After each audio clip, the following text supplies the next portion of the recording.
పాపిష్టులు. చెప్పండి అందరూ, పాపిష్టులు. ఇంగ్లీష్లో సింపుల్. సింపుల్ కాదు, సిన్ఫుల్ అంటే ఫుల్ అంటే పాపములు మునిగిపోయినవి అని అర్థం. పాపిష్టులంట యేసుక్రీస్తు ప్రభుని సిలువ మరణానికి గురి చేశారు. ఈ మాటలు మనం ఎక్కడ చదువుతాం? లూకా సువార్త 24:7 లూకా సువార్త 24:7 ఏముంటుందంటే, మనుష్య కుమారుడు పాపిష్టులైన మనుషుల చేతికి అప్పగించబడి సిలువ వేయబడి 3వ దినమందు లేవవలసిన్నదని ఆయన మీతో చెప్పిన మాట జ్ఞాపకం చేసుకున్నాడని వారితో అనిరి.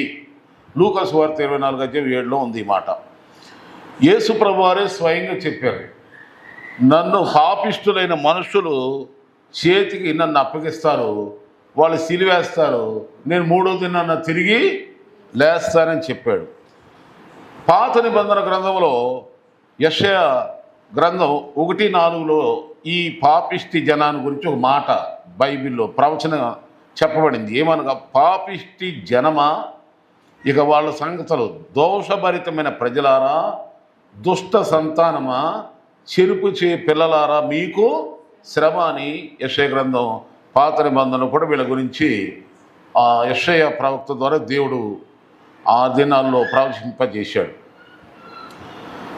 ఇక కొత్త నిబంధనలో మనం ఇంకా ఇలాంటి విషయాలు మనం చూస్తే, హెబ్రీలకు రాసిన పత్రిక 12:3 ఇలా చెప్పబడుతుంది, మీరు అలసట పడక మీ ప్రాణాలు విసుగు చెందకుండా పాపాత్ములైన తనకు వ్యతిరేకంగా చేసిన తిరస్కారమంతయు ఓర్చుకొనిన ఆయనను తలంచుకోండి. ఇక మన దాకా వచ్చాడు. ఎలా ఉండాలంటే, యేసయ్య పాపాత్ములు చేస్తున్న ఆ పాపిష్టి వాళ్ళు చేసిన ఆ భయంకరమైనటువంటి దారుణాన్ని ఎలా ఓర్చుకున్నాడో మనము కూడా ఓర్చుకోండి, తలంచుకొని ఓర్చుకోండి. పాపిష్టోల చేత పీడించబడుతున్నారా, శోధించబడుతున్నారా, నొచ్చుకుంటున్నారా, బాధపడుతున్నారా, దుఃఖపడుతున్నారా బిడ్డలారా? యేసుక్రీస్తు వారు అలాంటి పాపిష్టుల చేతే సిలువ వేయబడ్డాడు అన్యాయంగా. అలాంటి పాపిష్టుల చేత పొడవబడ్డాడు, గుచ్చబడ్డాడు, ఉమ్మి వేయించుకున్నాడు. అలాగే భయంకరమైన ఆ ముఖం మీద కొట్టినట్టు ఉంది. ఇక చెప్పనలవి కానీ ఘోరాతి ఘోరమైన బాధ ఆ పడినటువంటి యేసును ప్రభుని తలంచుకోండి.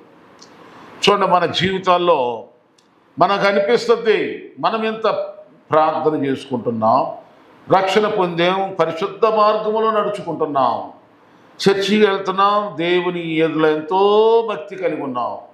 కానీ పాపిష్టోళ్ళు, వాళ్ళు ఏమీ చేయకపోయిన వాళ్ళు చూడు, ఎంతో ఘోరాతి ఘోర పాపులైన పైపెచ్చు నీతిమంతులైన పరిశుద్ధులైన క్రైస్తవులు దేవుని బిడ్డల మీద వాళ్ళు రకరకాలుగా ప్రవర్తిస్తూ ఉంటారు.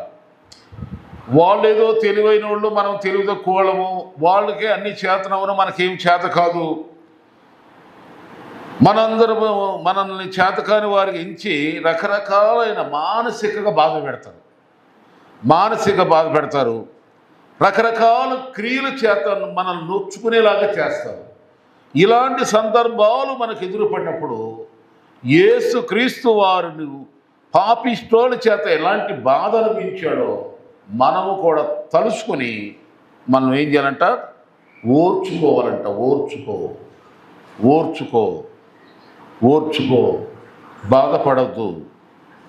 పాపాత్ములు తనకు వ్యతిరేకంగా చేసిన ఆ తిరస్కారం అంటే లెక్కజీరు, వినరు. వాళ్ళల్లో ఉన్న పాపిష్టి స్వభావం పరిశుద్ధమైన దేవుని మాటకు లోబడనివ్వదు కనుక వ్యతిరేకిస్తారు, తృణీకరిస్తారు, తిరస్కరిస్తారు, హీనపరుస్తారు, గేలి చేస్తారు, అపహాస్యం కూడా చేస్తారు. అయినా బాధపడమని వాళ్ళ క్రియలు, పాపాత్ముల యొక్క క్రియలు ఒక 5 చెప్తాను మీకు. 5 అసలు వాళ్ళు ఎలాంటి క్రియలు చేస్తారో ఇప్పుడు కొన్ని చెప్తున్నానా చూద్దాం. ప్రసంగి గ్రంథంలో వాళ్ళ ద్వారా ఎలాంటి ప్రభావం, ఎలాంటి పనులు జరుగుతాయో వాళ్ళు ఎలా గుర్తించేది ఎలా పాపాత్ముల వీళ్ళని. ప్రసంగి 9:18 ఏమందంటే, యుద్ధముల కంటే జ్ఞానము శ్రేష్టము. అదిగోండి ఇప్పుడు రండి. ఒక పాపాత్ముడు అనేకమైన మంచి కార్యములను చెరుపును. పాపాత్ముడు గుర్తించేది ఎలాగంటే, మంచి కార్యాలు, దేవుడు కార్యాలు జరగనివ్వరు. కుటుంబ ప్రార్థన పెట్టుకుంటామని భార్య అంటుంది, ఆ పాపాత్ముడైన భర్త అంటాడు, వద్దో ఇది మంచి కార్యం, ఇదిగో దేవుని కోసం, ఇదిగో ఈ కార్యం చేద్దాం, దేవుని కొరకు సాగుదాం, దేవుని కొరకు జీవిద్దాం, దేవుని కొరకు వైరాగ్యంతో బ్రతుకుదామని ఎవరైనా ఒకళ్ళు అన్నారనుకో దాన్ని వ్యతిరేకిస్తారు. మంచి కార్యాలను జరగనివ్వరు. ఇదిగో ఈమె నా ఎడలో ఒక మంచి కార్యం చేసింది అన్నాడు యేసుప్రభువు. ఎవరిని? ఆయన తల మీద అత్తరు పూసి ఆయన్ని గౌరవించినటువంటి ఒక స్త్రీని చూసి. కానీ అక్కడున్నటువంటి పాపాత్ముడైన యూదా ఇస్కరియోతు అన్నాడు, ఇంత వెలగా చెల్లించలా? ఇంత వెల చెల్లించే బదులు ఇది అమ్మేసి బేదలు పెట్టు. అంటే బేదల సంగతి యేసుప్రభువు తెలీదా? అప్పుడు యేసుప్రభువు అంటే, బీదలు ఎల్లప్పుడూ మీతోనే ఉంటారు, నేనున్నాను కనుక ఈమె నా ఇంట్లో ఒక మంచి కార్యం చేసింది, ఆ జోలికి వెళ్ళమాకన్నాడు. చూడండి, మంచి కార్యములను జరగనివ్వరు పాపాత్ములు. మొదటగా. రెండవదిగా చూద్దాం రండి. రెండవదిగా ప్రసంగి గ్రంథం 7:26 వద్దాం రండి. ప్రసంగి గ్రంథం 7:26 ఏమన్నదంటే, మరణము కంటే ఎక్కువ దుఃఖం కలిగించని చాలా పెద్ద విషయం. దాన్ని క్లుప్తపరిచి మీకు చెప్తున్నాను నేనండి. మరణము కంటే ఎక్కువ దుఃఖం కలిగించు అని డాష్ ఉంటూ, పాపములో అలాంటి వాళ్ళు పాపాత్ములంట పట్టబడతారంట. వాళ్ళు అంటే పాపము ఒక అయస్కాంతం ఎలా ఉంటుందంటే, అయస్కాంతం ఎవరిని ఆకర్షిస్తుంది? ఇనుమునే ఆకర్షిస్తుంది. అనగా ఇది దీని అర్థం. పాపాత్ములు అంటే పాపము అక్కడ ఉందని తెలియగానే ఎవరు చెప్పక్కర్లా, ఈ పాపాత్ములైన హృదయాలు, మనసులో నడవడి, చూపులు, తలంపులు, ఆలోచనలు అన్నీ పట్టుకుని వెళ్ళిపోతాయి. కనుక పాపాత్ములు మొదటగా మంచి కార్యాలను చెడగొడతారు. రెండవదిగా పాపం అనే చోటు దొరికిందంటే వాళ్ళు ఏం చేస్తారు చెప్పండి? ఆ పాపానికి అంకితం అయిపోతారు. మూడవదిగా చూద్దాం రండి. పాపాత్ములకు ఉండే మూడవ గుణం ఏంటంటే కీర్తనలు 53వ కీర్తన 4లో ఏముందంటే, దేవునికి ప్రార్థన చేయక ఆహారం మింగినట్లుగా నా ప్రజలు మింగే పాపాత్ములకు తెలివి లేదా? పాపాత్ములకు ఉండేటువంటి మూడో గుణం ఏంటంటే ప్రార్థన చేయరు అసలు. బైబిల్ ఏం చెబుతుంది చెప్పండి? మెలుగుకొండి ఎల్లప్పుడూ మీరు ప్రార్థన అన్నాడా లేదా యేసుప్రభువు? ప్రార్థన చేయకుండా ఉంటే ఏం ఫలితం రాదని చెప్పాడు. ప్రార్థన లేకుండా, అడగకుండా ఎవరికి ఏమి ఇవ్వబడదని చెప్పాడు. మీలో ఎవడైనా ఒక కుమారుడు ఉన్నాడు అనుకో, ఆ కుమారుడు అడగకుండా తండ్రి ఇస్తాడా? అడగాలి. అడుగుడి మీకు ఇయ్యబడును, వెదకండి మీకు దొరుకును. కొంతమంది ప్రార్థన ఏమి చేయకుండా ప్రభువే ఫలితాన్ని ఇవ్వాలి, ప్రభువే దీవించాలి, ప్రభువే ఆశ్రయించాలి. ఉపవాస ప్రార్థన ఉండదు, కన్నీళ్ళ ప్రార్థన ఉండదు, పడుదల ప్రార్థన ఉండదు, మోకాల ప్రార్థన ఉండదు, దేవుని దగ్గర ఏకాంత ప్రార్థన ఉండదు, పర్సనల్ ప్రేయర్ ఉండదు. ఏ ప్రార్థన చేయకుండా దేవుని మీద నిందలో వందలుగా కుమ్మరిస్తూ ఉంటారు. ఇదిగో వీళ్ళని పాపాత్ములు అని బైబిల్ చెబుతుంది.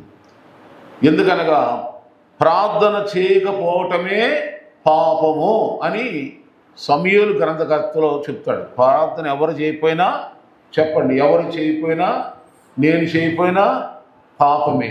అయ్యా నేను మునిగానయ్యా, బాప్తిసం పొందేశానయ్యా, చర్చికి వస్తున్నానయ్యా, అయ్యా కానుకలు కూడా ఇస్తున్నానయ్యా, నేను ఎలా అవుతాను అనమాకండి. దేవునితో మాట్లాడపోతే, ప్రార్థన చేయకపోతే ఎవరైనా సరే పాపాత్ములే. కనుక ప్రార్థన చేయటం నేర్చుకుందాం. దేవుడి స్తోత్రం. ప్రార్థన అందుకని యేసయ్య శిష్యులకి మొదటగా ఏమి ఇచ్చాడంటే వాళ్ళకి ప్రార్థన నేర్పాడు. కనుక మనం కూడా ఏమి నేర్చుకోవాలి? ప్రార్థనే నేర్చుకోవాలి, ప్రార్థనే చేయాలి. మనల్ని ప్రార్థన పరులు అయ్యేమనుకో, దేవునితో మాట్లాడితే సంతోషంగా ఉన్నాము అనుకోండి, అపవాదికి సిగ్గేస్తుంది, అపవాదికి బాధ కలుగుద్ది. చూడండి, ఒక భార్య భర్తలు అన్యోన్యంగా కలిసిమెలిసి రోడ్డంట వెళుతున్నారు అనుకోండి, వాళ్ళని ఎవరు వాళ్ళ జోలు తీయలేరు, ఎవరు కూడా వాళ్ళ జోలు తీయలేరు. ఎందుకనగా వాళ్ళిద్దరూ ఎవరు భార్యాభర్తలని వాళ్ళ ప్రవర్తన ద్వారా అర్థమైపోతుంది. వాళ్ళని ఎవరు శోధించలేరు, వాళ్ళని ఎవరు చూడలేరు. చూసినా కానీ ఓహో మంచి భార్యాభర్తలు రా అనుకున్నాను. అలా కాకుండా వాళ్ళిద్దరూ గొడవలు పడతా కానీ కొంచెం భేదాభిప్రాయంగా కానీ ఉన్నట్టుగా కానీ అనిపించిందా, అప్పుడు ఏం చేస్తాడు, మూడో వ్యక్తి ఏమవుతాడు, ఎంటర్ అయిపోతాడు. చక్కని అవకాశం రా, వీళ్ళిద్దరు కొట్లాడుకుంటున్నారు, తిట్టుకుంటున్నారు, వీళ్ళిద్దరి మధ్యలో సమాధానం లేదు కనుక అని చెప్పి ఎవరికొకరికి అవకాశం దొరుకుతుంది. ఆ అవకాశం కొరకు ఎదురు చూసేవాడే సైతానుడు, ఆ అవకాశం కొరకు ఎదురు చూసేవాడే అపవాది. అందుకని మనం భర్త దేవుడైతే భార్యను మనం అనుకుందాం. మనం ఏం చేయాలి చెప్పండి, దేవునితో యేసుతో టీవీగాను పోదుమా అడ్డుగా వచ్చు వైరి గెల్వ. అడ్డుగా వస్తున్నాడు దయ్యం, అందుకని ఆ అడ్డును తొలగిపోవాలి, ఆ దయ్యమే సిగ్గేసి పారిపోవాలంటే ఎప్పుడు కూడా మనం ఏం చేయాలి చెప్పండి, స్తోత్రం అనండి, స్తోత్రం అనండి, గట్టిగా స్తోత్రం అనండి, స్తోత్రం స్తోత్రం స్తోత్రం. ప్రార్థన చేయటానికి మనం ఏమి మాటలు కుదరట్లా, అయినా స్తోత్రం స్తోత్రం యేసయ్యా యేసయ్యా నీకే స్తోత్రం స్తోత్రం అని చేతులు ఎత్తేసి స్తోత్రం ఎంతసేపు చెప్పి అంత, అప్పుడు మనలో ఆ దురాత్మ ప్రభావం మన ఇంటి వాతావరణంగా మన మనసులో కానీ ఉండకుండా పారిపోదు. అప్పుడు నెమ్మదికి హృదయములు కవు, దేవుని ఆత్మ మనలోకి వస్తుంది, దేవుని సన్నిధి మనలోకి వస్తుంది. అది ఉద్యోగంలో ఉన్నా, ప్రయాణంలో ఉన్నా, ఎక్కడ ఉన్నా స్తోత్రం యేసయ్యా నీకే స్తోత్రం స్తోత్రం స్తోత్రం. అలా మనం ప్రార్థన చేసుకుంటూ ఉన్నప్పుడు మనము పాపాత్ములు కాదు కనుక, పాపాత్ములైతే ప్రార్థన చేయరు. ఇది మనం మూడో లక్షణం. మన పాపాత్ములు ఉందామా, ఉండొద్దు. దేవుడు మనం నీతిమంతులుగా చేశాడు, పరిశుద్ధులైన యాజక సమూహంగా చేశాడు, దేవుని సొత్తైన ప్రజలుగా మనల్ని చేసుకున్నాడు. అలా ప్రత్యేకించబడిన విలువైన మనము ఆయనతో మాట్లాడకుండా ఎలా ఉండగలం?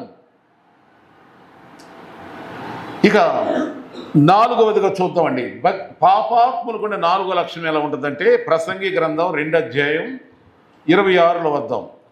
ప్రసంగి గ్రంథం 2:26 ఏముంటుందంటే, దైవ దృష్టికి ఇష్టుడగు వానికి ఇచ్చుటగా ప్రయాసపడి పోగు చేసే పని పాపాత్ములకు నిర్ణయించును. ఇది చాలా బాధాకరమైన మాటలే. సామెతల గ్రంథం 13:22 కూడా ఉంది, పాపాత్ముల ఆస్తి నీతిమంతులకు ఉంచబడును. పాపాత్ముల ఆస్తి నీతిమంతులకు ఉంచబడును. ప్రసంగి గ్రంథకర్త ఇంకేమంటే, దైవ దృష్టికి ఇష్టుడగు వానికి ఇచ్చుటకై ప్రయాసపడి పోగుచే పనిని ఆయన పాపాత్మునికి నిర్ణయించును. ఇది ఎంత వ్యర్థంగా ఒకటి గాలికే ప్రయాసపడినట్టుగా ఉంది కదా అంటాడు ఆయన. మీకు అర్థమైందో లేదో నేను చెప్తానండి. మనం దేవుని ఆజ్ఞను గైకొంటున్నాం, దేవునికే భయపడుతున్నాం, అవునా? దానియేలు ఉన్నాడు, రాజుగారు ఏం శాసనం పెట్టాడు, ఇదిగో కొన్ని రోజుల వరకు రాజునైన నాకు తప్ప మరెవరికి నమస్కారం చేయకూడదన్నాడు. అలాగే షడ్రకు మెషక్ అబేద్నెగోలకు ఆలక్యం వచ్చిందంటే ఒక విగ్రహం నిలబెట్టారు ఆ రాజు. దీనికి తప్ప ఇంకెవరికైనా పూజ చేశారా? అగ్నిగుండం, ఇంకా సింహాలు పోను. మరి వీళ్ళు వాళ్ళ మాట విన్నారా? రాజాజ్ఞకు భయపడక, రాజాజ్ఞకు శాసనాన్ని తిరస్కరించి వాళ్ళతో అన్నారు, ఓ రాజా, నీవు నిలబెట్టిన ప్రతిమకు మేము నమస్కారం చేయలేము, మేము ప్రార్థన చేయకుండా ఉండలేము, మేము నశించినా నశించిపోతాం, కానీ మా దేవుడు ఒకవేళ రక్షించినా రక్షించకపోయినా మేము మాత్రం నీ ప్రతిమలకు నమస్కారాలు. అంటే నీ మాటకి లోబడమయ్యా, ఏం చేసుకో. ఇంకా తెలుగులో ఇంకా కొంచెం బాగా మాస్గా మాట అంటే ఏం పీక్కుంటావు పీక్కు అన్నారు. ఆమె దిక్కున్న చోటు చెప్పుకో, మేము చేసేది చేస్తాం, ఏం చేస్తావు ఏడు అని అన్నారు. అదే అట్లా ఉంది అక్కడ బైబిల్లో. మరి ఇక కోపం అండదు. మామూలుగా ఉన్న అగ్నిగుండాన్ని ఏం చేశాడు? 7 అంతలు చేశాడు. మామూలుగా ఉన్న గుండాన్ని 7 లేదు, తీసుకెళ్ళేసారు. ఏమైంది? తీసుకెళ్ళేసిన వాళ్ళే దగ్గరికి వెళ్ళేలోకి వాళ్ళు మాడి చచ్చిపోయారు. వీళ్ళైతే అగ్నిగుండంలో ఏసీ రూమ్లు అవి దిగుతున్నారు. దేవుడే దిగి వచ్చేసాడు వాళ్ళ కోసం. విశ్వాసం ఉండాలి. వీళ్ళకి మరి వీళ్ళు ఆ బబులోను దేశానికి బానిసలకు వెళ్ళారు. వీళ్ళకి ఆస్తులు లేవు, అంతస్తులు లేవు, వెండి లేదు, బంగారం లేదు, పేరు లేదు, ప్రజ్ఞస్ని. మరి ఇప్పుడు వీళ్ళు ఏమయ్యారు తెలుసా? ఎప్పుడైతే ఈ శోధన జయించారో, దేవునికే ఘనత ఇచ్చారో, దేవుడు ఏం చేశారు? అక్కడ వీళ్ళని అధికారులుగా, అధిపతులుగా, రాజులుగా, అధికారులుగా చేసి పడేశారు. ఏమీ లేని వాళ్ళ కోటలు, వాళ్ళ వాహనాలు, వాళ్ళ గృహాలు, వాళ్ళ ఆస్తులు వీళ్ళకై దేవుడు దారాదత్తం చేసి. ఇంకా మీకు ఇంకో వ్యక్తిని గుర్తు, యోసేపు ఐగుప్తు దేశానికి వెళ్ళాడు కదా. ఐగుప్తు దేశానికి ఆయన ఏమైపోయాడు చెప్పండి? ఐగుప్తుకే ప్రధానమంత్రి అయ్యాడు. అలాగే ఇంకా చూడండి, ఎస్తేరు గ్రంథంలో మనం చూసినట్టయితే మొర్దెకై అంట, ఆయనకు కూడా ఇలాంటి సమస్య వచ్చింది. వాళ్ళు యూదులే, అయితే ఆ అన్యరాజు మాటలు, అన్యరాజు ప్రజలు చేసిన చేష్ట చేయకుండా, మేము యూదులను కనుక నేను ఆ పని చేయను, నమస్కారాలు నేను, ఆ పూజ నేను, ఆ ఆచారాలు పాటించను అన్నీ ఎదురు తిరిగి నిలబడ్డారు దేవుడి కోసం. దేవుడు ఏం చేశాడు? ఆ దేశానికి ప్రధానమంత్రిగా దేవుడు ప్లాట్ఫామ్ మీద ఉన్న వాళ్ళని ఇవన్నీ నమ్మాలి. నా జీవితంలో దేవుడు జరిగిస్తాడని నమ్మితే జరిగిస్తాడు. అయ్యో నాయన భయపడ్డావు అంతే, భయపడు. అప్పుడు నీకేమో జరుగుతుందంటే, ఏమీ లేని నిన్ను, జీరోగా ఉన్న నీవు, ఒక సెంటు బోలం లేదు, ఒక చిన్న రూమ్ లేదు, బాధపడమాక. ఒక ప్యాలెస్ని దేవుడు నీకు ఇచ్చేస్తాడు. ఆమేన్. నువ్వు కట్టకుండానే కట్టిందే నీకు ఇచ్చేస్తాడేమో. వస్తువులు, వాహనాలు, నువ్వు ఊహలకు అందని విధంగా దేవుడు ఎవరికి పోగు చేసే పని ఎవరికి ఇచ్చాడు? పాపాత్ములు. వాళ్ళకి అసలు దేవుడు అనే బైబిల్ లేదు, బైబిల్ తెలీదు, ఆత్మ లేదు, అసలు లోబడ. ఓయ్ దేవుడో దేవుడో అంటే దేవుడు ఎవరికి అన్నం భోజనం వస్తుందా, డబ్బులు వస్తాయా అని వాళ్ళు ఏం చేస్తారు చెప్పండి? వాళ్ళు చేసేదే చేసుకుంటారు తప్ప ఒక కట్టు, క్రమము, పద్ధతి అని పాటించరు. అలాంటి వాళ్ళే పాపాత్ములు. ఈ పాపాత్ములు పని ఏంటంటే, మనకి ఇవ్వటమే కోసమే దేవుడు వాళ్ళని అరేంజ్ చేశాడు. సరే మీరు ఎట్ట నా మాట రైట్. కానీ చాలామంది కూడబెట్టుకుంటారు. మీరు కరోనా తెగులు సమయంలో మీరు చూసే ఉంటారు. చాలామంది సాక్ష్యాలు మేము విన్నాం, మీరేనే ఉంటారు. ఎంతో కోట్లు పెట్టుకున్న వ్యక్తులు అసలు ఆ ఆస్తులు ఎవరికి ఇవ్వాలో కూడా తెలియకుండా పోయారు. సరే, కొంతమంది పేర్లు నేను అక్షరాలు చూసినటువంటి వాళ్ళు కూడా చాలామంది ఉన్నారు. వాళ్ళ పేర్లు చెప్పను, కానీ చాలామంది నష్టపోయారు.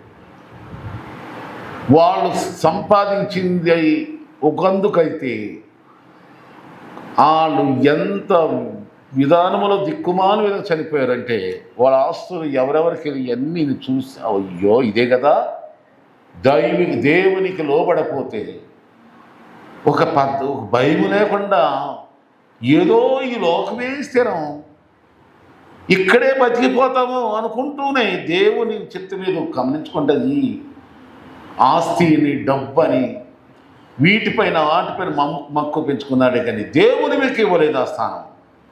చూడు ఏమైపోయింది. వాళ్ళ సంపద, వాళ్ళ కష్టార్జిత, వాళ్ళు కూర్చున్నదంతా కూడా దేవుడు ఎవరికి ఇవ్వాలో వాళ్ళకి ఇచ్చేస్తాడు. ఆమేన్. ఇది జరుగుతున్నది మీరు చూస్తూ ఉంటారు చాలా. ఇది పాపాత్ముల లక్షణాలు. పాపాత్ములు ఏం చేస్తారు చెప్పండి? సంపాదన మాత్రమే తప్ప దేవునికి లోబడటం అనేది జరగదు. ఆమేన్. స్తోత్రం. మనం పాట ఏం పాడతాం? నీవు నాకుండగా, నీవే నాండగా, నీవు నాకుండగా, నీవేనా నీవేనా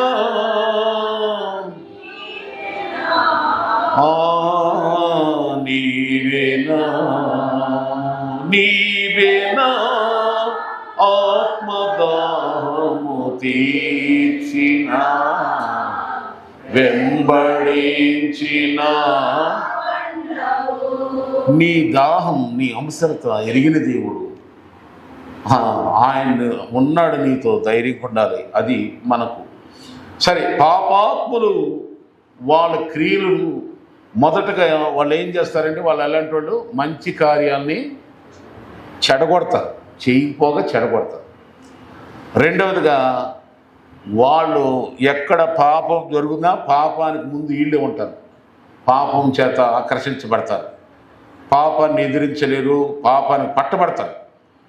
మూడవదిగా చెప్పండి, ప్రార్థన చేయరు. నాలుగవదిగా చూస్తే వాళ్ళు కూర్చుకుంటారు, కానీ అది ఎవరికి దక్కుద్దో కూడా వాళ్ళకి తెలియదు. తర్వాత ఇంకా చూస్తే ఐదవదండి, ఇక ఫైనల్ లాస్ట్ పాయింట్ ఏంటంటే, పాపాత్ముల యొక్క ఐదో లక్షణం ఎలా ఉంటుందంటే, ఆమోసు గ్రంథం 9:10 ఉందంటే, ఆ కీడు మనలను తరిమి పట్టదు, మన యొద్దకు రాదు అని నా జనులలో అనుకొను పాపాత్ములందరూ ఖడ్గము చేత శత్రురు. ఆమోసు గ్రంథం 9:10 ఏమంటారంటే, అయ్యా మనము రక్షణ పొందాం కదా, లేకపోతే దేవుణ్ణి ఎరిగినాము కదా, మనము అలా ఉండపోతే, ఇలా ఉండపోతే, ఉపవాసం చేయకపోతే, చర్చికి వెళ్ళకపోయినా, బైబిల్ చదవకపోయినా, ప్రార్థన, మనకు కొన్ని కట్టు క్రమాలు దేవుడు ఏర్పాటు చేశాడు కదా.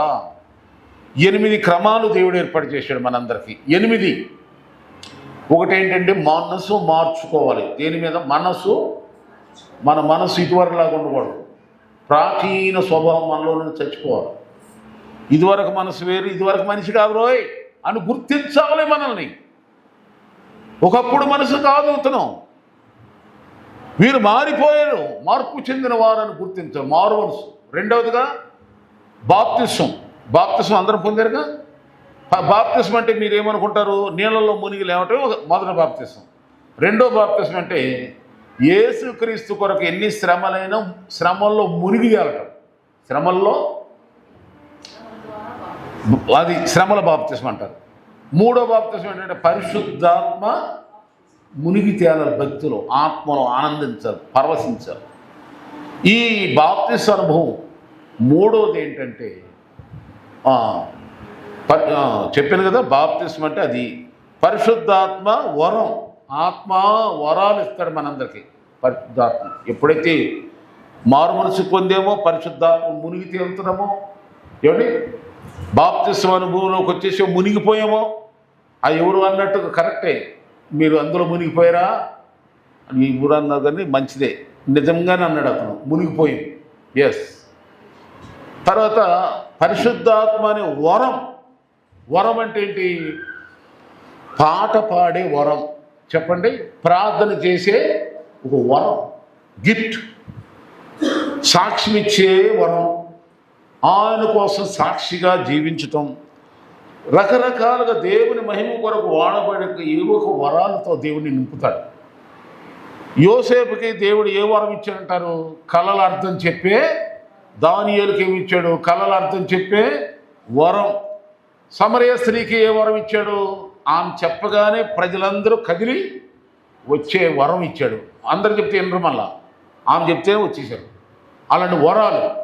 కొంతమందికి అద్భుతాలు చేసే వరం, ప్రార్థన చేస్తే స్వస్థతలు వచ్చే వరం, అనేక రకాలైన వివిధ వరాలు. అదే వరం పరిశుద్ధాత్మ వరము. ఒకటేమో మారు మనసు, రెండోది బాప్తిసం, మూడో పరిశుద్ధాత్మ వరము.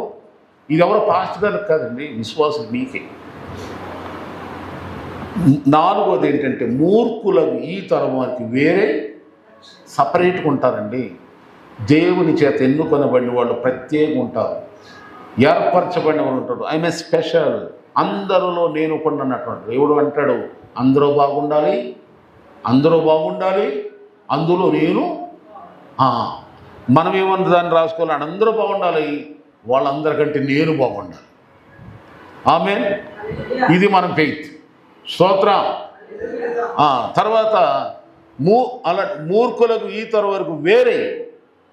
తర్వాత ఏం చేయలేక వేరైపోయాక అపోస్తుల బోధ అంటే వాక్యంలో, ప్రార్థనలో, సహవాసంలో, రొట్టె ఇరుచుట్లో ఎడతెక్కకుండా ఎడతెగక 40 రోజుల్లోనో లేకపోతే కిస్మిస్కో ఈస్టర్ పండుగలకో కాదు, ఆదివారం అనే కాదు, ఎడతెగక ఉండండి అని మనకు ప్రభువు పెట్టిన ఒక నియమాలు.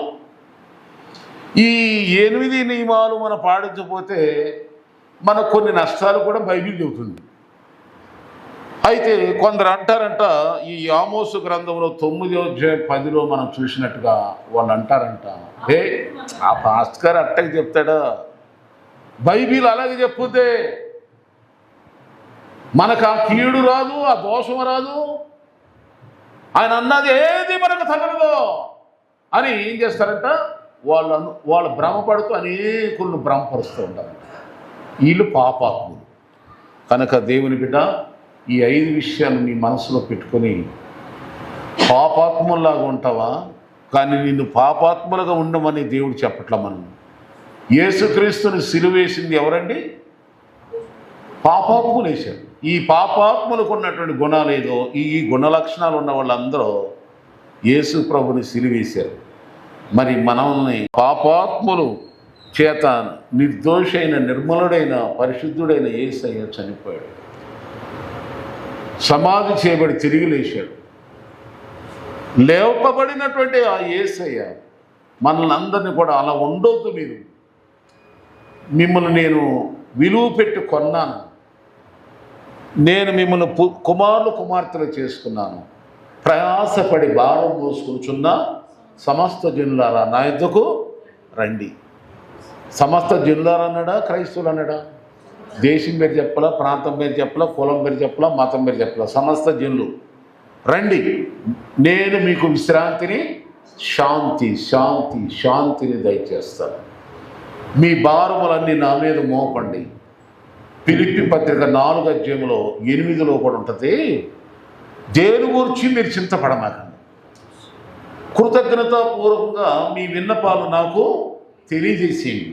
మీరైతే హ్యాపీగా ఉండండి, నేను చూసుకుంటా మీ భారాలు. మీ పనుల భారమా, కుటుంబ భారమా, ఆర్థిక భారమా, మానసిక భారమా, ఏ భారమైనా, ఏ చింత అయినా సరే, ఏ విచారాన్నైనా సరే నా మీద నెట్టేసేయండి. ఎలా నెట్టాలి? ప్రార్థనతో నెట్టండి. ప్రార్థన ఒకటే మార్గం. నా మీద మీ బరువు వేయాలంటే దానికి మార్గం ఏంటి చెప్పండి? యేసయ్య చెప్పిన మార్గం ప్రార్థనే. నువ్వేదో కానుకలేమంటలేదుగా, నిలువు దోపిడి ఇమ్మన్నాడా, అడ్డ దోపిడి ఇమ్మన్నాడా, చుట్టూ తిరగమన్నాడా, లేదా ఎక్కడి నుండి ఇది తీసుకురా, ఇది తీసుకొని నాకు అర్పించమన్నాడా, బలిని కోరుతున్నాడా? కేవలం నీ హృదయాన్ని కోరుతున్నాడు ఆయన. నీ కన్నీళ్ళ ప్రార్థన ఆయన కోరుకుంటున్నాడు. ఇంత మంచి దేవుడు ఎవరు దొరుకుతాడు?